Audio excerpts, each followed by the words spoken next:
కలీకట్ అండి. ఇది మల్ కాటన్ ప్లెయిన్ ఫ్యాబ్రిక్ తీసుకున్నాము, కలీకట్ చేపించాము. దీనికి కోట్ రెడీ అవుతుంది, అది అయినా కూడా మీకు ఫోటో పెడతా, నేను వీడియో తీస్తానన్నమాట. వీలైతే మీకు కూడా ఇలాంటి డిఫరెంట్ కస్టమైజేషన్ ఏది కావాలనుకున్నా మన దగ్గర అవైలబుల్గా ఉంటుందండి. మన షాప్ అడ్రస్ వచ్చేసి Vasavi cloth market 4th line, దేవత పైన, ఎస్ఎస్ బట్టి. Thank you. నేను టాప్ చూపించాను కదా కలీకట్టి, మల్ కాటన్తో చేసింది. ఈ పైన దానికి ఇలా కోట్ చేసామన్నమాట. కస్టమర్ అయితే ఇంకా రాలేదు, స్టిచ్చింగ్ అయితే మనది అయిపోయింది. నేను వచ్చినాక తను వేసుకున్నాక కుదిరితే కనుక కంపల్సరీ మీకు పిక్ పెడతారనమాట. చూడండి,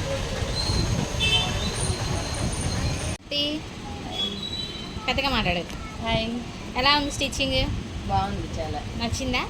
రివ్యూ 10కి 10. Thank you. ఫస్ట్ టైం వచ్చారండి కీర్తి గారు, సాటిస్ఫాక్షన్ అయ్యారు కదా? Full satisfaction. థ్యాంక్ యూ రా.